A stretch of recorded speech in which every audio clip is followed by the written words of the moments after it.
back to my channel. So in this video we will discuss about Azure RBAC, Azure Role Based Access Control. So let's get started. So as you all can see, I have prepared a list of notes, basic notes on Azure RBAC. So you can note it down after in between the video. So let's get started. So Azure Role-Based Access Control is all about managing access to your Azure resources, Azure resource groups, Azure subscriptions. So why we manage access, first of all, why we have this concept in Azure to manage access? So it is mainly because of security. Like if you're working in XYZ company and you are managing some Azure subscriptions, then you don't want your user to manage to have access to the entire subscription level. If the user wants to have some access to on a particular virtual machine which is placed in a particular subscription, then you will give your user access to that virtual machine only, not to the entire subscription, because for security point of view we can't expose each and everything to each and everyone, uh, each of our user. Okay, so for that we have Azure Role Based Access Control, which helps you manage access to Azure resources, or you can give access to Azure RG levels also. You can give access to the entire subscription level. So it provides a granular level access control, fine-grained access management of your Azure resources, and what they can do, what the users can do with your Azure resources, and what areas they have access to. Okay, so it is an authorization system built on Azure Resource Manager that provides fine-grained access management to your Azure resources.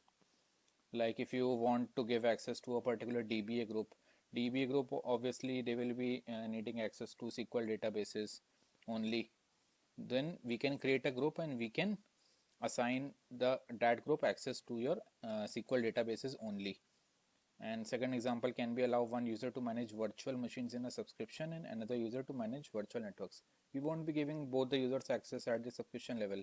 If they want only at the VM level, at the virtual machine level, or at the virtual network level, then we will give at that particular resource level only. No need to provide the access on the entire top hierarchy.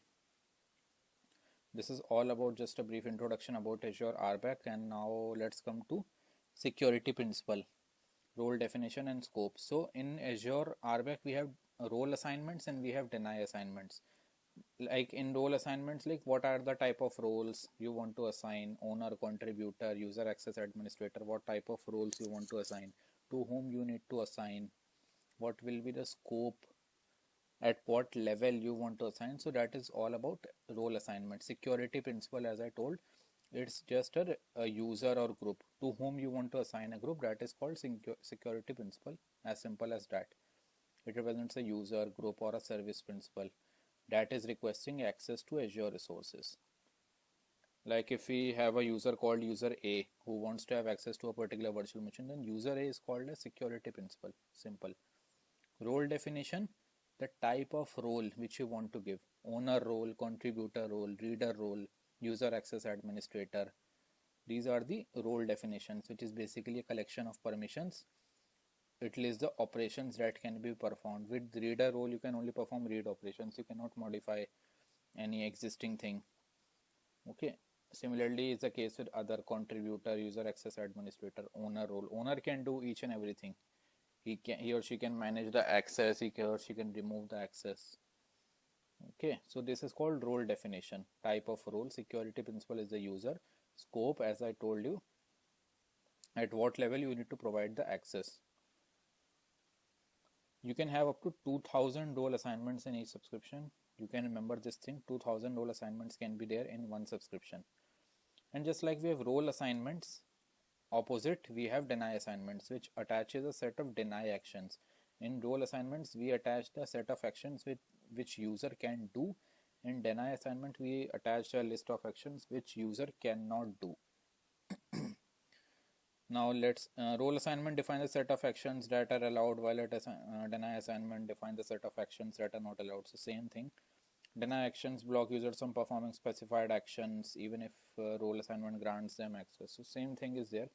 Let me come to Azure portal and show you.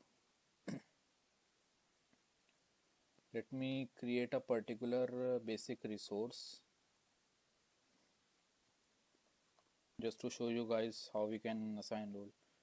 So to assign any RBAC role based access control, you need to simply go to this access control, IAM, identity and access management. In this you can see different options are there.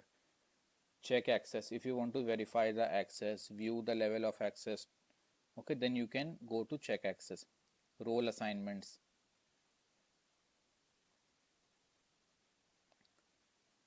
it's not loading, so role assignments, let it load.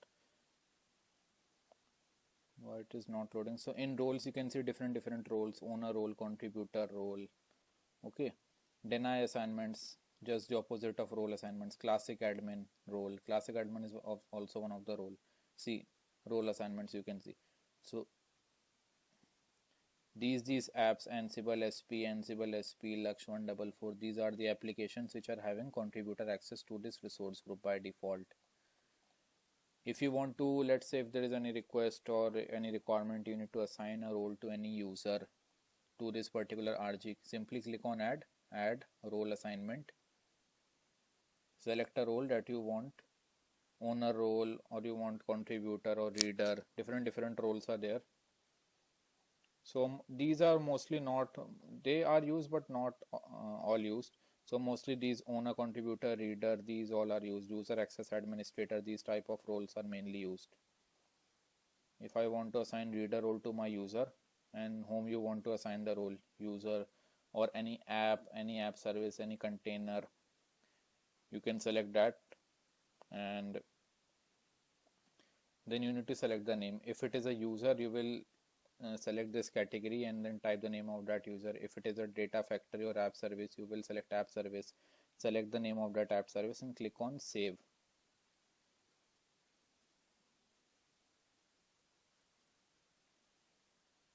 And click on save button, so your role assignment will be added to that particular user or to that particular identity on this RG level. Okay, similarly you can assign role to different resources which are present in this RG level. I don't have any resources in this RG. Simply same thing, you need to replicate in that particular resource only. If you want to assign a particular role to a virtual machine, then simply go to that virtual machine, click on access control, click on add role assignment, select these options and click on save.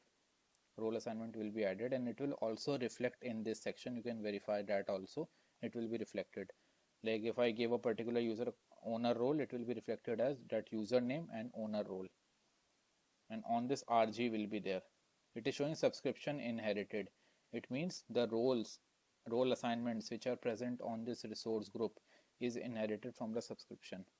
So it works in a hierarchy. Let's suppose like in subscriptions you have different resource groups, in resource groups you have different resources, and if you assigned a user any, let's suppose you assigned a user a reader role to this particular RG, whatever the resources which are present in this RG, they will be assigned automatically the same role.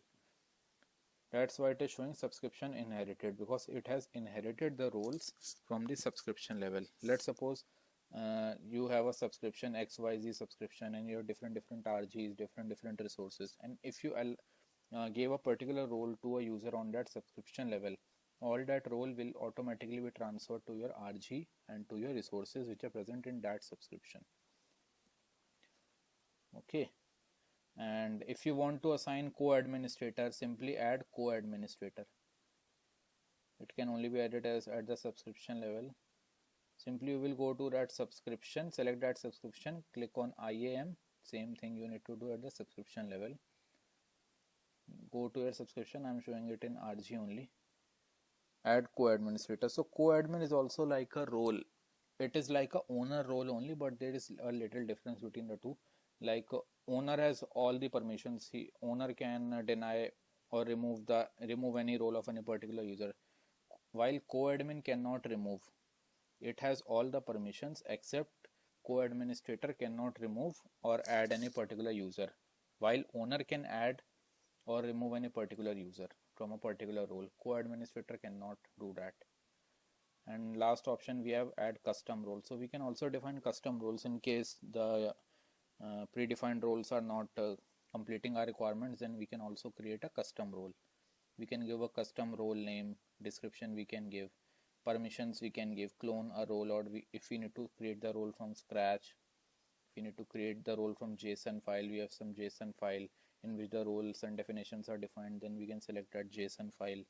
We can start from scratch, we can clone a particular role, we can assign the permissions to that custom role, what permissions you need to give. Click on add permissions, you can select the permissions, see different types of permissions are there. You can create your own custom role also. Assignable scope, set what scope you need to assign. This is a JSON format, this is a basic JSON. Once you fill in these details, permissions and basics, JSON will get changed. So this is how we can create custom role also in Azure RBAC. So if you want, you can note down these points so that you don't forget about these things, because these things are also asked in interviews. Like if you have worked on custom roles, if you have worked on Azure RBAC, if you are assigning any role assignments to users on a regular basis, because these are the daily activities for Azure administrators, not for DevOps engineers, but it is mainly done by Azure administrators only, who are managing Azure subscriptions, different lot of resources, resource groups. So they are mainly involved in all this stuff. So I hope you guys have got a clear understanding about Azure RBAC. If you have any doubts, you can comment in the comment section. I will love to reply on that section. Okay guys, that's it for this video, and thank you for watching and supporting me. Please do like, share and subscribe. That's it. Thank you. Bye bye.